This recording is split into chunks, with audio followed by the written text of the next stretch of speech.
As everybody's coming into the meeting, I'm just going to launch a quick poll. Oh, you're already contributing to it. Thank you very much.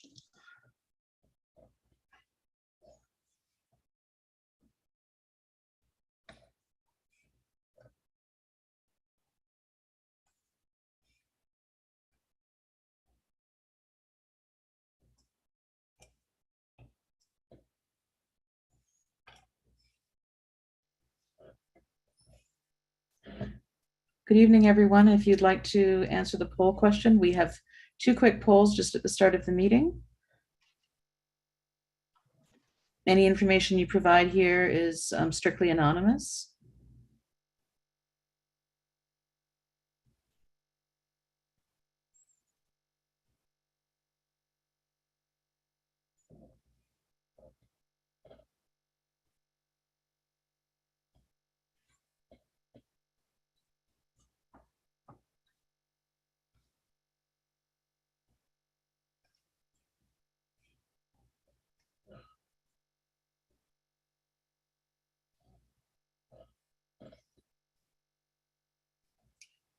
Okay, I'm just going to end the poll now. I'll give you another couple seconds if anybody else would like to add a few more comments, and then I'll end the poll and share the results with everyone.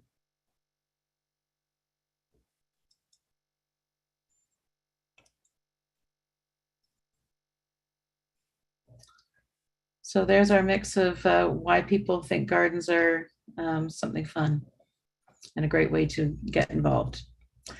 I'm just going to close this one, and I'm going to open a second one just quickly.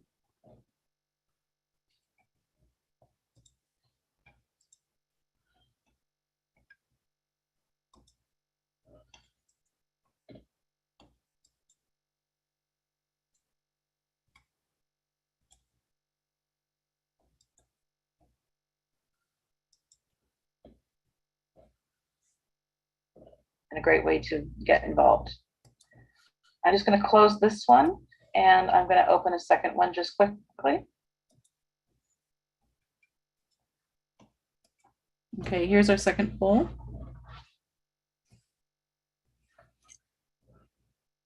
Just getting a sense of who here is currently a member of a community garden or would like to join one.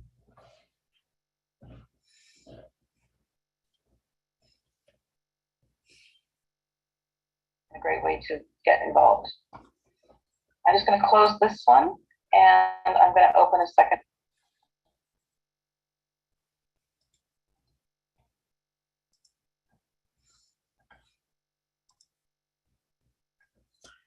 Okay, I'm just going to end that poll.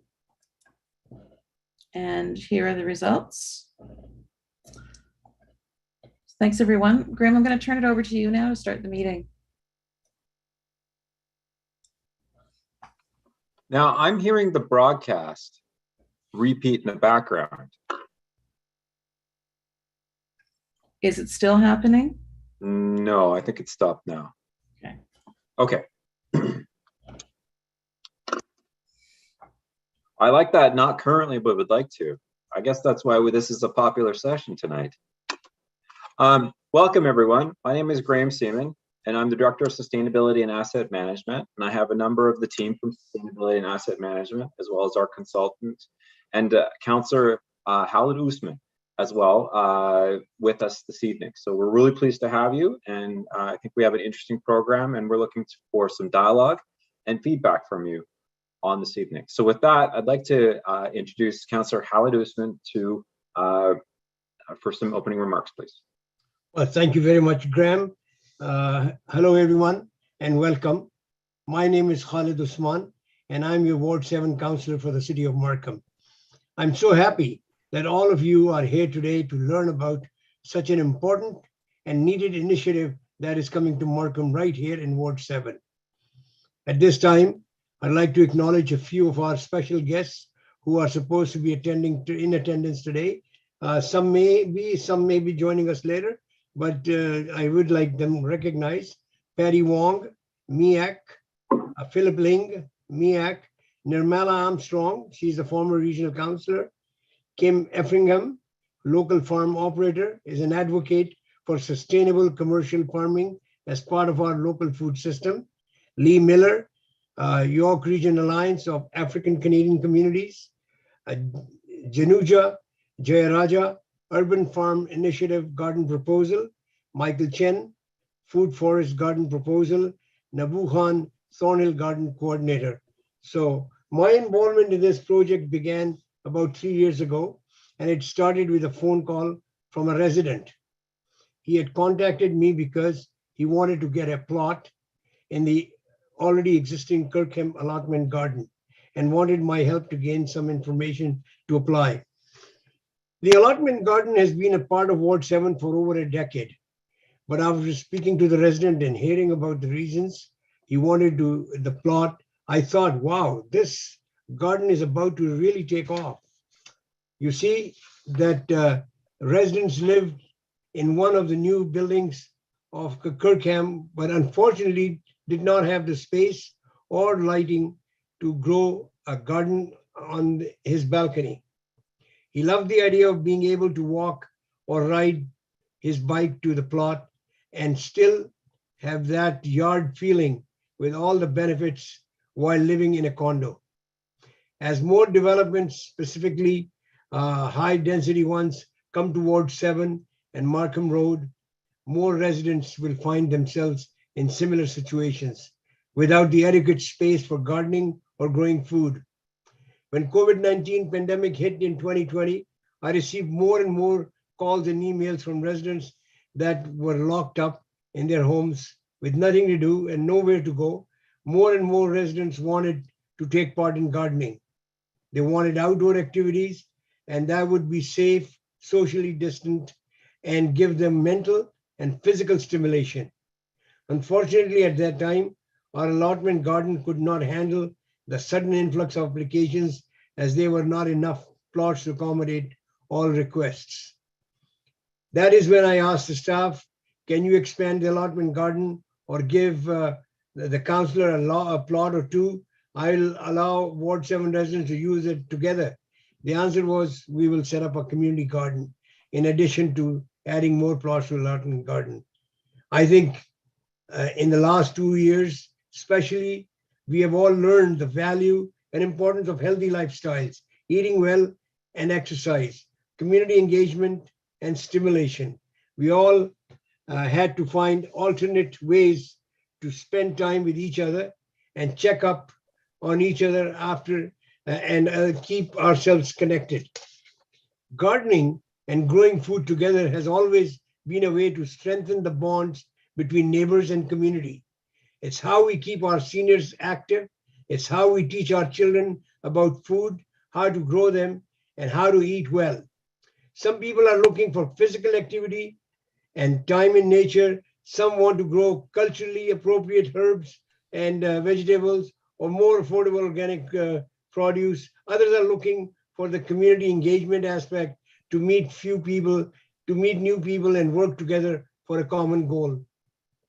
And that was evident in the poll we just did. At COVID-19 restriction ease, we are now facing a different set of challenges like inflation.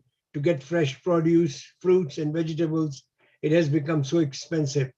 It is causing minor food insecurities for many of our residents, and even our food banks are feeling the pressure. Though I've been a strong advocate for the expansion of the allotment garden and the addition of community garden, all of the council supported this idea. And for all these reasons, the popularity of it has grown, and I only expect it to continue to grow. At this time, I really want to thank the staff in the Sustainability and Asset Management Department, especially Graham, who led this challenge with Jennifer and Janet for their dedication to this project. I put a lot of pressure on them to get this project done as quickly as possible, and it is amazing to see what they have created. I'm so happy to have them share this presentation with everyone here today because it is quite incredible what they have planned for this garden site. Now, without further delay, Graham, I'd ask you to please take over and do your magic. Thank you. Well said, Councillor. Thank you very much. That was an excellent introduction, and you really set the table for this feast. this feast on garden information and community engagement that we're about to unveil. So thank you very much. You're welcome. On screen. There we go. Okay, so we have our welcome out of the way, but I will take an opportunity to say welcome. Thank you. This is our agenda for the evening. So we'll have a housekeeping, just kind of how everything works with the virtual meeting, our land acknowledgement, introduce the project, talk about how it aligns, and the councillor has already talked about that a little bit with respect to our strategies for food security and community gardens. We will illustrate and present what our draft plan is for this garden. And then we'll talk about phase one. It's a two-phase. So you're going to see both phases tonight, but we're only constructing phase one this year. And then we'd like to have comments, questions, and closing remarks by the councillor and or myself. So for housekeeping, our closed captioning is available, and you should be able to select that from the meeting bar that Zoom has, and that should display the text if you have a hearing disability. This meeting is recorded and also broadcast, I believe, on YouTube. So please mute your microphones during the presentations. Do raise your hand if you have questions, or use the chat to ask questions if you need the help from the technical team. We will publish the web links that we're sharing, and the meeting will be recorded. There's our recording. The meeting will be recorded and the presentation slides will be available on yourvoicemarkham.ca/food sustainability. And is that my feedback or someone else's? Okay. So please, if you're not speaking, do keep yourself muted. It just will make it easier for everybody. Okay, Markham's land acknowledgement. We begin today by acknowledging the traditional territories of Indigenous peoples and their commitment to stewardship of the land.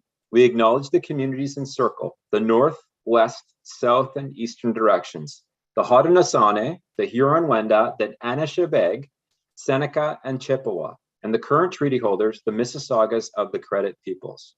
We share the responsibility with the caretakers of this land to ensure the dish is never empty and to restore relationships that are based on peace, friendship, and trust. We are committed to reconciliation, partnership, and enhanced understanding.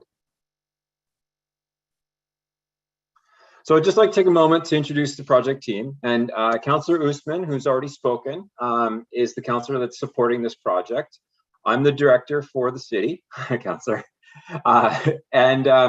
We have a couple of staff members on this team that are also here. Dana Hansberger, project manager and newly minted project management professional as part of sustainability and asset management. Hi, Dana, is leading the construction of this project. Janet Reed is our community engagement program specialist, and she's who you heard first, and she's really the MC and running everything for us. And then Jennifer Wong leads the sustainability community engagement group. And she's in the background quietly listening, and will step in if I mess up, I believe. I'd also like to thank Michael Thistle from our consultants, BTI, who will speak later with respect to the design that we have. And of course, I would be remiss to not mention our friends from York Region Food Network, who are our community partners on this and have been successful in helping raise some funds and secure some additional grants, and are also helping with this engagement. So thank you to everybody. Thank you to the staff, and thank you to our partners that are participating this evening. I know evening meetings are always challenging for everybody. So we have a few guiding documents with respect to how we go about food security, and that really means access to food and healthy food options, and being able to walk to food and select good options for you, growing options, food that's local, food that is low in emissions and energy, and that includes the Green Print, which is Markham's Community Sustainability Plan. That is over 11 years old now, established in 2011. Markham's Food Charter, which was established in 2013, which sets what we value as far as food and its importance to us as a community. And then also more recently, our Integrated Leisure Master Plan update in 2019. And all of these support projects like this community garden, this allotment garden, and the expansion of the services that we're contemplating and talking about with you tonight.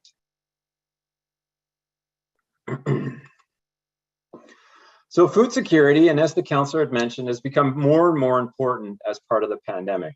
1/8 of Canadian households experience food security issues prior to the pandemic. In York Region, about 24,700 households, approximately 12.5%, were affected by food insecurity prior to the pandemic. And food insecurity disproportionately affects Black and Indigenous households. And what that means is they don't have opportunities for access to that safe, healthy food, be able to walk to the grocery store, be able to choose and afford the vegetables and proteins that they would choose. So that's really important that we are opening up these opportunities for everybody to have access to these.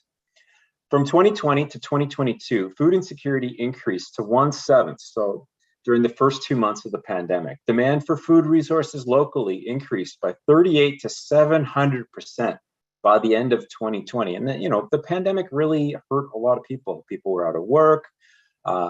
Organizations cut back on hours. And so those that had the dollars before didn't necessarily through the pandemic. And the opportunities to access that was very challenging. A family of 4 Canadians will pay an extra almost $1,000, so a 5 to 7% increase for food on average. And research indicates that pandemic and climate change are key factors for that inflation. And we're seeing that even more so in our daily lives, in our economic systems, as fuel prices go up and food supply issues continue. So community gardens are important to us, and we have a long history of community gardens, and we actually have a couple of different models that we participate in. So a community garden is a shared land typically used for urban agriculture projects, and it can be private or publicly operated. In this case, we're talking about on city land and publicly operated by us, the city, and community groups. A collective garden, which is referred to as a community garden, is where a group of people cultivate plants and harvest together. The group establishes their own organizational model, funding structure, and maintenance of the garden. The development and maintenance of the garden is led by the community garden group, and sometimes supported by the city. An allotment garden, which is the model that we currently practice at Kirkham, is land divided into garden plots that are rented to individuals on a seasonal basis. A lead organization manages the allotment gardens and operates the registration, including collecting the fees. Plot holders are responsible for upholding the maintenance standards of their own plot, as well as contributing to the maintenance of the common areas. And I'll add, being a good member, being a good neighbor in the allotment garden, and working together where necessary. This is a map of the city, and we just wanted to lay out where some of our gardens are. So you'll see the flowers where we have a community garden, a collective. The cross is our allotment gardens. And sometimes in some models, we have a combination garden. And so we've got a few across the city, probably about a half dozen or so. And we've been working on them for as long as I've worked in Markham, which is 12 years now. Did I miss anything, Janet, before we dive into this portion? No, I think we're good to go, Graham. Thank you. Okay, and I believe I'm turning this part over to Mike. Correct. Okay, over to you, Mike. And Mike is the landscape architect on this project, and he's going to walk us through the draft master plan that we have here. Thank you, Mike. Thank you. Hi, everyone. Thanks for coming. First of all, can you see my cursor? I just want to use it as a pointing tool. We cannot. Okay. I think did you ask permission? Because I'm sharing. I didn't see that. Request remote control. And I will approve it. And it's yours, Mike. Okay. All right. Thanks again for coming, everyone. This here is our development master plan for the property. As you heard earlier, the project is being broken down into phases, and this plan shows the overall development, all of it, phase 1 and the future phases, whatever those get broken down into. This portion right here, that is the existing allotment garden, all 30 lots. I'm not seeing your cursor here, Mike. Oh, you're I'll not. do it for you though. I'll just listen along. Okay. I'll follow. All right. along. Well, Okay. I'll leave that up to you then. Thank Yeah. you. So that portion there is the existing allotment gardens, and we're planning to expand that portion of the site with 24 more allotment plots. So there's 30 existing, and there's 24 just to the west of that. We are proposing to remove all fencing of the existing allotment garden and replace that with new fencing around the new plots. The fencing itself will be page wire with wood post with farm gates as well as main gates. And yes, up there is a photo of what that fence might look like. As you move further west in the site, which is the lower left portion of the site, you have a community garden there. And as you heard earlier, that is it's a shared plot for urban and community for use. In the middle between those two areas, we have a plaza area, which would be more of an open space. It'll have a shade structure, as you can see in that one image in the lower right portion of the screen. We would have picnic tables as well as benches and an aggregate storage unit as well as a compost bin. There is a photo of the compost bin right up there.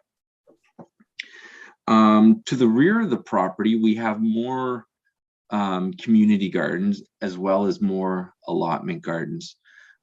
This would bring our total to 80 allotment plots total. So that's 30 existing. So we are adding 50 more, and we've got 5 community plots.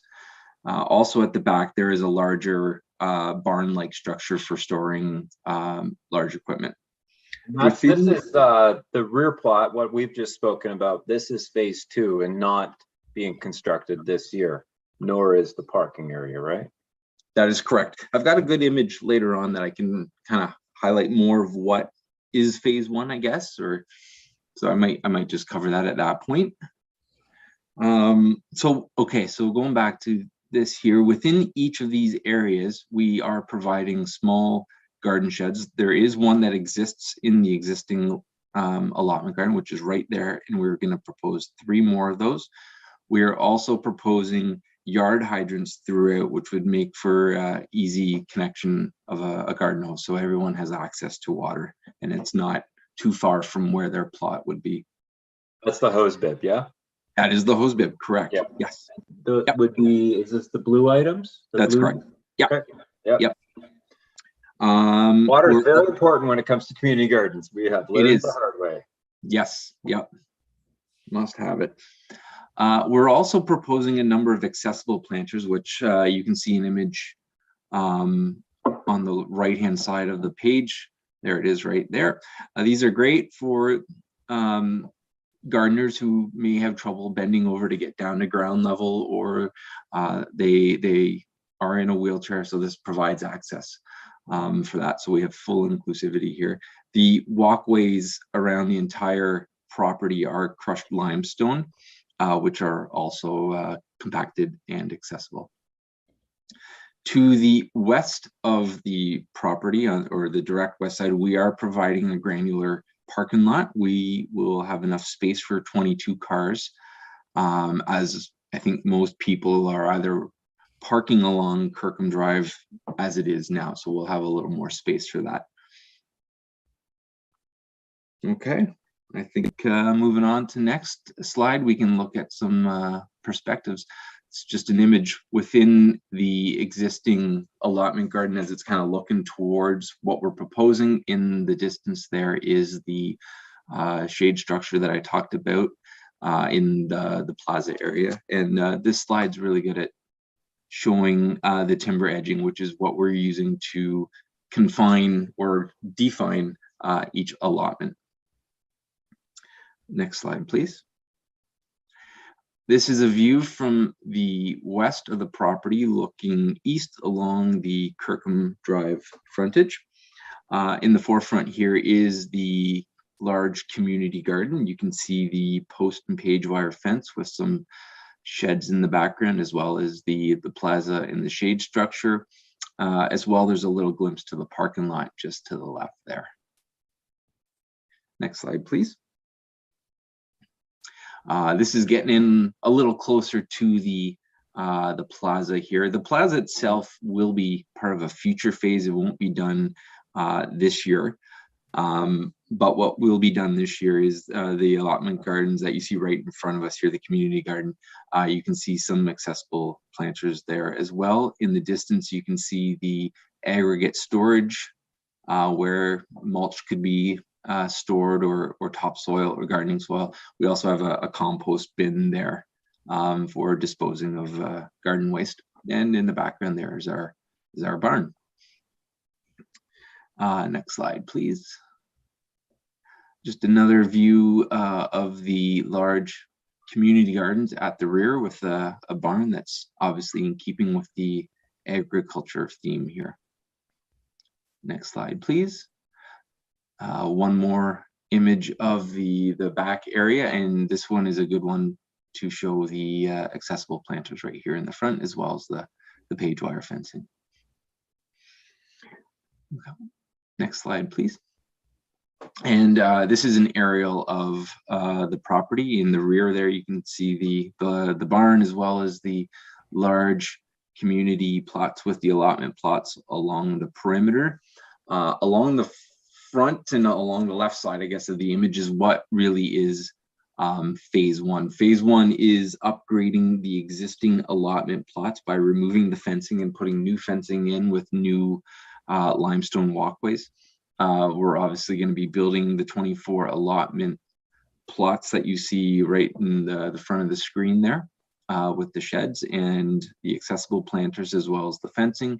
And in the distance, the top left, that's the community garden. That is also being proposed for phase one with the fencing, the water, and the shed. And that, in a nutshell, is the project. I believe we're passing over to Dana now. Thanks, Mike. Graham, I'll get you to leave it on this slide because I think this one's a better one to talk to than the next one. So everybody, I'm the project manager who will be working at getting this phase one constructed for this gardening season. As Mike indicated, clearly we are expanding the existing allotment garden a little further west of the existing to add an additional 24 plots. And we're going to be constructing the communal/community garden, which is further west of that. We also have the plaza area, but we won't be doing the shade structure this year, but we hope to connect the two areas with the plaza area. We'll be putting in additional water hydrants throughout, new fencing, and edging of existing and the new gardens. Our goal for this project, we're currently in the tendering phase to hire the contractor. It's a very tight schedule, but we're hoping to have the communal gardens opened by the end of May with weather pending. So hopefully the weather holds up and it's good. So a good spring season, we can get in there sooner. But if we have issues with weather, we might be a bit delayed. But the goal is to get the community garden up and running by the end of May. And hopefully soon after, we'll have the new 24 allotment plots open and ready to use. I think that's it. I guess we can go to the next slide, Graham, but I don't think it's as clear as this one is. This is the overhead view. Yeah, this is our current scene. So you can see we're making a fair investment here. Yeah, we've only, currently what's at the site, if you drive by and you have a look at it, it's a very small area of the property. The property is a bit of a challenge, but we've really utilized the space. Mike's done a great job with this design. So we're going to be expanding further west along Kirkham Drive, and you will see the construction happening sooner than later. Okay. Excellent. Thank you, Dana. Thank you, Mike. Janet, is there anything else to add before we go to questions? Graham, I just wanted to drop in with a couple more quick polls to ask people a few more questions just to get your thinking about things before we go. This first question is about where you live in the Markham area. If you're not familiar with your ward number, hopefully you know your ward councillor's name, and that will hopefully answer the question.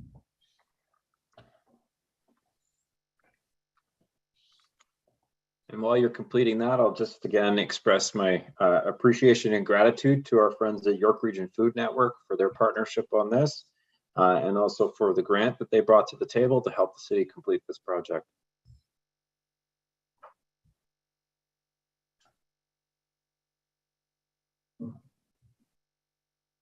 I'm gonna just give it another couple seconds to let people continue adding their names if they feel comfortable. Again, these polls are completely anonymous, so anything you contribute here has no connection to your participation in the event tonight. Okay, I'm going to close it now. Here's our results for everybody. So Councillor Dussman for the win. there we go. And then I am just going to take this one down. I have one more final poll. And this is about how you might get to a garden at Kirkham. We're curious to know if we've got the amount of parking figured out properly, or do we need to have more bike racks, things we need to think about when we're designing the plan.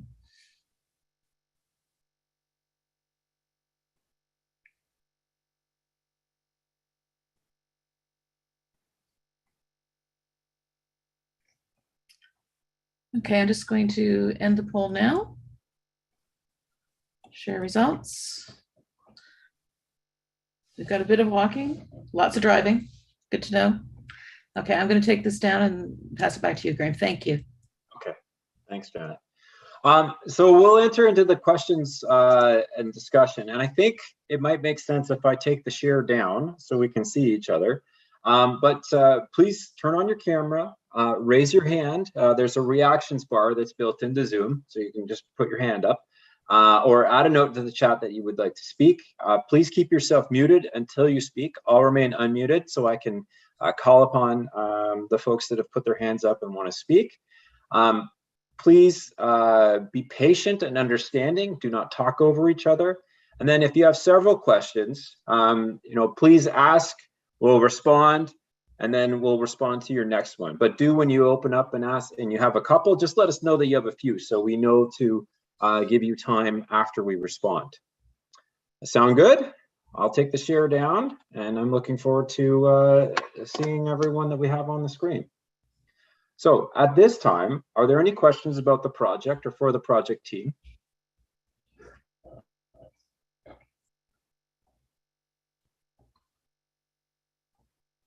And we have one question in the chat box.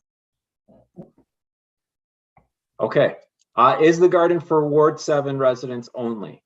No, it's not. The garden is for all members of the community, and we have a wait list that is rather long, and we will be working to address the wait list first. The community garden portion, I believe, will be led by Councillor Dussman's office for those that weren't able to secure a spot from the allotment spots. Do I have that right, Jen?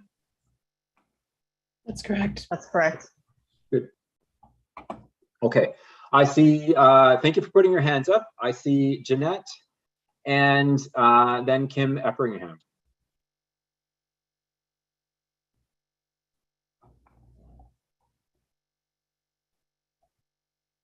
Okay, there we go. We're unmuted. We have a question. We didn't see any washroom facilities on that master plan. Will there be washroom facilities for us? They're not currently contemplated. Washroom facilities are significantly over budget. If that's something that the community may like, then we can take that into consideration to figure out how for the second phase. I'm not sure if the councillor or if Mike might be aware if there are washroom facilities planned for Celebration Park next door. Graham? Yes, sir. Graham, if the facility is not available right away this year, but remember, just south of it is going to be one of the largest park that is being developed this year. And it'll have the facilities of the washroom. It'll have the facility in a very nice international cricket field and a celebration. It's called a celebration park. So there'll be a lot of good things in that park. Luckily, Graham has chosen the right place for all the community to gather, and hopefully by the time it all matures, it'll be looking beautiful. Okay, thank you, sir. Kim, hi. Nice to see you. Hello. Can you hear me? Yes. That's great. I am on rural internet, so I will not be able to turn my camera on. Nice to hear you then. Oh, that's great. A couple of questions or comments, I guess. I was wondering if the compost bins, if those are the only ones that are contemplated for the, it just seems like they're maybe they look smaller than they're going to be, but it seems like they might not be big enough for that many more plots, even in phase one. Whether by the time you get to phase two, if you might need a separate one in that area. Okay. Mike, is there just the one set, or do we have multiple sets available for us? There is currently just the one, but Kim, that's a really good point, and we certainly have room to add more if that's what we find we need moving forward. The other question I had was about the fencing. The picture that the example that you had in the photograph looked like the squares in the fence were very large, and I know as far as farm fencing that we can get, there are many different sizes of the square or the rectangle in the fence. So I would suggest the smaller the better, so it's not climbable. So you can get farm fencing that has very small squares in it, and that would save the fence. Not climbable. Otherwise, it will stretch and it won't be very long. Okay, that's great design suggestions. Thank you, Kim. Currently, I'm proposing a 2-inch opening, but Kim is correct. We could investigate smaller openings if we feel that's going to be a problem. And I forgot to start with, I'm very impressed with the plan. I was at the site just after the garden opened a couple of times, and it's exciting to see it expanding so much. Okay, and thank you for coming out, Kim. Appreciate it. Is that all your questions and comments? Yes, it is. Okay, all right, excellent. Thank you. Michael Chen, please. Hi, everyone. Good evening. Thank you for the invitation, and I was really impressed with this plan. So thank you for that. I had a question about the garden's design, recognizing the importance of pollinators for farming and growing food. I'm wondering if there is a section of the proposed garden for native plants that could benefit and complement the food that would be growing there. Mike, can I refer that one to you, please? Sure. Currently, no, that isn't planned right now. It's all plots that are, I guess, available to rent. In terms of the programming of this, maybe Dana can help out. But as of right now, from what I understand, or the intent is that there are plots available. Bring up the to use as they wish. Yeah, I'll let Janet jump in because she knows how the gardens are currently operated. And we've actually had this input before, so it is a concern, but I'll let Janet answer. Thanks, Dana. Yeah, there are a couple of things we've considered. On the overall layout of the master plan, there is a section of the triangle to the north and east, to the east, very east corner, which is currently undeveloped.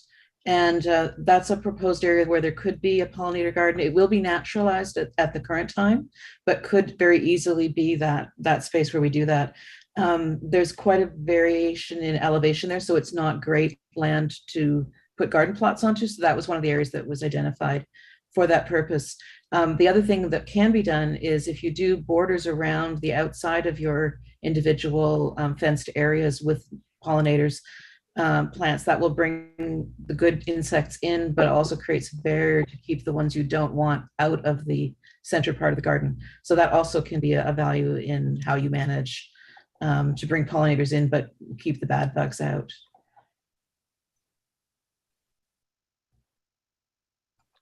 Graham, there are a couple of questions that I think need your attention to answer those questions in the Yeah. chat box. Okay, thank you, Councillor. I'm going to just, I was going to go to let Michael speak, and then I think I'll go to the chat now. Let's see. Okay, this is I appreciate this. How many people are on the wait list at this time? I believe that we have 30 some odd families on the wait list. Is that correct, Janet? You're off by a bit, Graham. Right now, from the baseline, which we started before we got approval for the expansion, we're actually close to 60, of which we anticipate being able to accommodate about 35, 36 with this new expansion this year, plus attrition in the old garden area. And then we're hoping that some of the rest of that balance will join the community garden this season. Right. So we've still got a bit of a gap, but we don't know. There could be some attrition in those wait lists. People might have changed their mind. So we're not 100% sure if everybody can be accommodated this year from the wait list. I'm hoping we'll be close. Okay. So, and then Heidi had a second question, and thank you, Heidi. I think it flows nicely from how many are on the wait list. Too many to be addressed, but we're hoping that everybody can participate in this phase, at least with the community garden if they don't get an allotments plot. Given the city's commitment to being green, why not go bigger? So we've done this in a two-phased approach. We only have so much capital available for this type of project. And this is the limitation of the land that we have, this plot of land at 120 Kirkham Drive. So we've developed the plan in order to maximize the amount of gardening land available there. And provided that this sells out, and it looks like it's going to, we will be looking for council to approve the second phase as soon as possible in order to address the rest of the wait list, as well as perhaps some community groups that may be interested in the larger plots. And we're further looking at opportunities in other lands that the city has with respect to enabling community garden throughout the city. Okay. I think also, Graham, yes, sir. The thing is that there's a lot of financial commitment from the city, and we have to do it through budgets. And so that's why we do one at a time. We do this one, it's successful, we go to the next one. In the meantime, look for more expansion. Of course, that's the idea, is to expand and get it involved all over Markham, but it takes a little bit of time. It does. And we really find that community gardens are most successful when it's asked for by people in the community rather than built and then the community comes. It's not a field of dreams kind of arrangement. It's best for us to work with a community group to establish the garden. In this case, you and a number of the members of the community have expressed a desire, and so we are moving to address that. The next question is from Archana, and have decisions been made with respect to allotments for people on the waiting list? I'm pretty sure that we're going to be going on a first come, first served basis, and I know that Janet and Jen have been tracking that list and have a comprehensive list that should be done on a first come, first served basis. When can you expect to know if you've been allotted a plot in the allotment garden? The community garden will be separate. I think we need to see who returns first for this season and what kind of attrition, as Janet had mentioned, there may be before we start allocating those plots. But we hope to address a large portion of the 60 some odd families that are on the wait list currently. I think Tasha wants to say something. She's got her hand up. Okay, all right. I was going to try to. I got the hands up and I got the chat list. So okay, this is challenging. Actually, I thought I saw Kim put her hand up before Tasha, so I'll just go in order. First come, first serve. Mine's not a question. It was just an answer to Michael's question about the pollinators. Okay. I just wanted to let you know, everyone, my name is Tasha. I'm Councillor Smith's assistant. We do actually have a plan for the community garden for some pollinators. Oh, great. Very thoughtful. Okay, I'll go to Kim and then back to the chat with Stephanie. My question or comment was also about the pollinators. So a very cheap solution in the interim for the area for phase 2 before you get to it, it is you can frost seed or just broadcast seed the pollinator seeds into that area, and they can grow on their own, and when it's time to dig it up, there'll be other plants growing in those plots that hopefully will keep the pollinators happy. That's a nice idea. That area actually grows fairly well and has a lot of like naturally growing weed and other materials that do, I think, attract some pollinators, but not necessarily wildflowers and things like that. Yeah, so thank you, Kim. Fairly cheaply. Yeah, I like that idea. Stephanie, could I please speak about any ideas for eventual center for food production and what that may look like? What are you speaking about phase 2, Stephanie? I think so. Sorry, I'm just new to the area and just reading in the synopsis for the meeting. It says, incorporating the existing garden, the project will eventually create a center for food production, incorporating the entire property. Is that phase 2 or is there further? Yeah, so phase 2 is our thinking is with the larger plots. There may be community groups or individuals that want to start out with an agriculture business, and starting with these small plots might be it. And so that's the intent with phase 2. Okay, just a couple more questions then, because I know like the Durham region at the Durham College in Whitby, they've got a center for food, and they do like CSA, community supported agriculture, and a few other things like that. So is that something that potentially as a group the community would be interested in starting all together, or is that on like a case-by-case basis based on whomever has their own allotment? We haven't figured out how we will allocate the larger plots that are contemplated for phase 2. But I think that those types of principles, CSA, production, sharing, donating to the food banks, would all be things that we would be looking for as part of the proposals for those plots. Okay, and then one more question, as I am new to the hood. Is everyone encouraged to sort of garden organically and add soil enrichment? And is that sort of the culture that we're looking at, or are people sort of allowed to do whatever they want, spray whatever they want on their own allotment? I'm pretty sure that it's the former, but I'll let Janet speak to that. I know that our current garden, allotment gardeners spend a lot of time working on their soil and ensuring that it's productive for them. And I think largely using natural. Yep, we definitely encourage an organic process given the density of the plots. That's the expectation, and the contracts that the gardeners sign ask that they do so. Good answer. Thank you. Okay, thank you. All right, and welcome to Markham and the neighborhood. Hopefully we will see you around. Appreciate it. Fatima is asking, how do we get on the garden list, the garden wait list? And I believe that you email sustainability@markham.ca and express interest, and we will add you to the wait list. Correct? Yes, absolutely. All right. Keep flowing.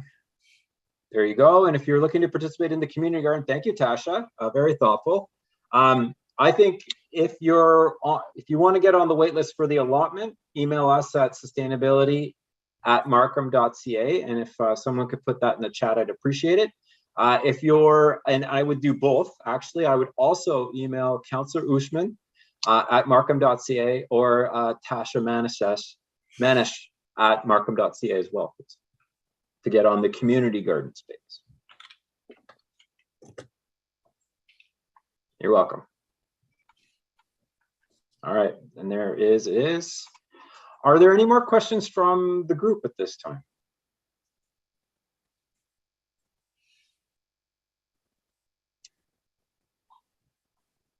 New question came in. Oh, a couple questions coming. All right. Biru Yogi, I hope I pronounced that correctly. Why is first priority always given to priors and returns? Shouldn't the city allocate a percentage of the plots new each year so that it's given fair opportunity to newcomers to Markham? We have heard that concern and we are moving to change the policy. However, we have to gradually ease into that change. So one of the first things that we're doing is those gardeners that had 2 plots have been given notice that they can only go to 1 plot. So we're hoping that that's going to open up more plots. And then over time, we're going to try to make sure that we can turn it over. We need to set that policy. And if you, understand those that are already gardening have put a lot of effort and time, built those habits, built the practice. So we can't just make a wholesale change on that at that time. And so we're working on changing this policy in order to open it up and allow new people to come in and garden. I hope that satisfies you at this time.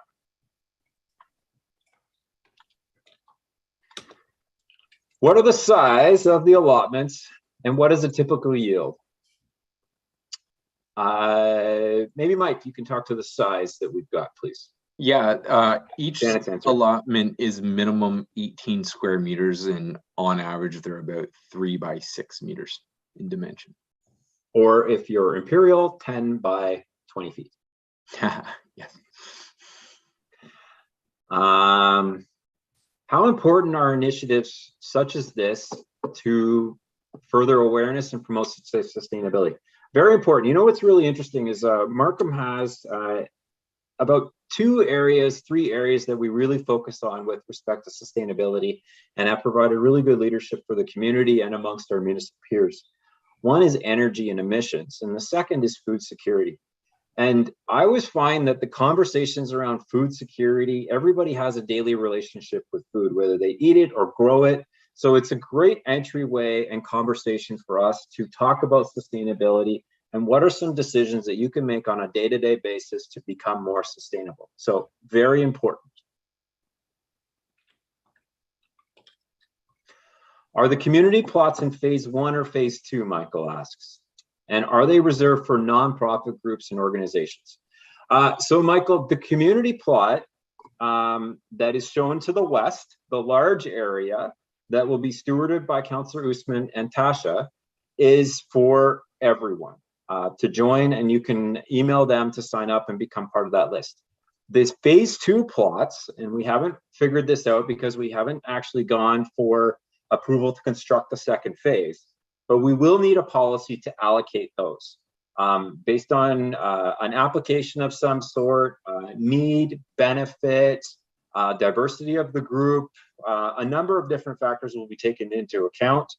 We will make that decision in a very careful and measured way so that it's fair and equitable, but that's our intent for the second phase.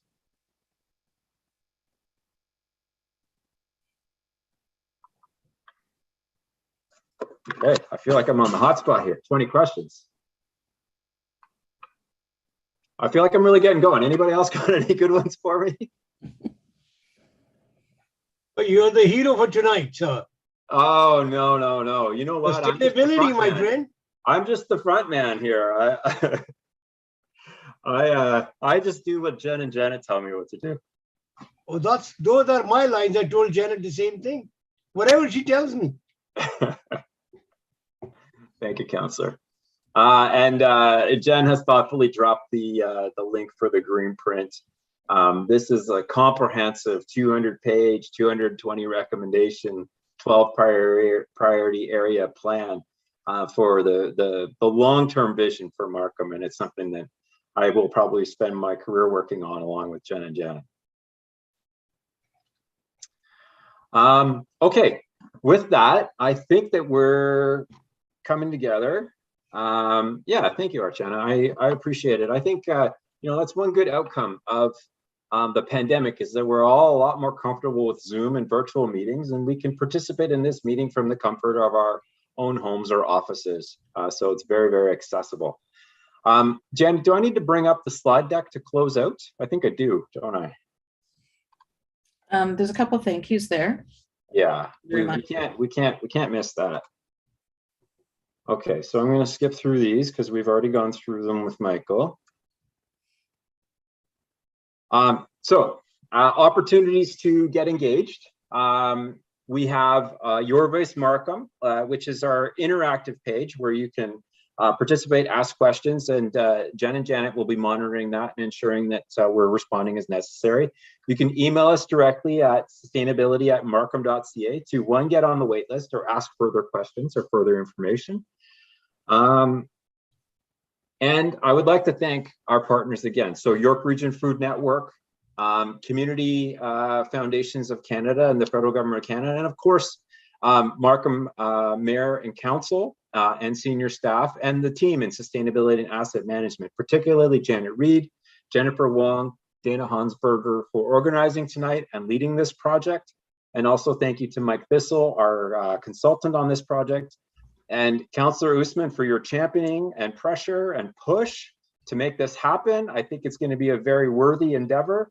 And with that, I'd like to turn it over to you for any closing remarks, please, sir. Well, thank you. Thank you, Graham. You know, it's always a teamwork because individually, nobody can do anything. But I thank you because I saw the initiative from the community during this COVID period. And that's why I came back to you. And of course, your team helped us out. And this is what we see as a result. And this is amazing. And I'm looking forward to, because this is going to grow. I once again want to like to thank all of you that are attending this presentation today.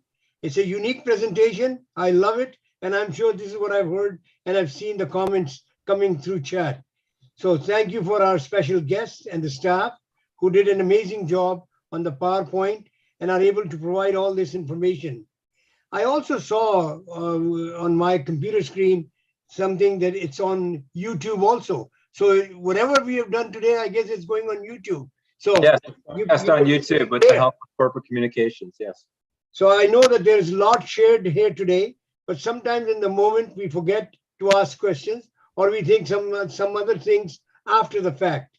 If there are any questions that were not answered here tonight, please do not hesitate to contact staff, or alternatively, you can email me directly, kusman@markham.ca, or my assistant Tasha at tmanesh@markham.ca. I just want to remind everyone, this is on the, and I think there was a note that Tasha wrote on the community gardens, that we will be taking lead on the community garden, but until we can set up a committee, we are not going forward with that. So we need to set up this committee. So I invite everyone that is interested in volunteering this summer to email me directly. All are welcome regardless of experience. So please get involved and together we'll make that decision. So thank you and have a pleasant evening. Thank you, sir. And just a little parting advertisement for our next event, April 20th at 6:30. You're going to be able to see us do the show, a different show for Earth Month. And we'll have different members of council present, words from the mayor, a bit more speaking by others than just me. And you'll learn about some of the sustainability projects that we've got going on the energy and emissions side. So please visit markham.ca/Earth Month to register and share this information. And I hope that you've had a interesting evening, that you've learned a lot. And I've really enjoyed the dialogue and the questions. So thank you very much, everyone. I'm just going to check the chat if there are any further questions. And I'll let you get back to enjoying your evenings. Okay. Thank you, everybody. Any parting questions? Any thoughts or concerns? I just wanted to very quickly draw everyone's attention to another part of our Earth Month programming. It's a partnership event that will be happening on Earth Day, which is April 22nd. And it will be a late afternoon make and take workshop on seed starting to get your garden growing, hosted in partnership with our friends at York Region Food Network, who are collaborating on the community garden. Final details are yet to be confirmed, but they'll be available on the Earth Month page of the City of Markham website very shortly. probably tomorrow. All right. Thank you, everybody. This will conclude tonight's broadcast. And I wish you a happy and healthy evening and rest of the month. Be well.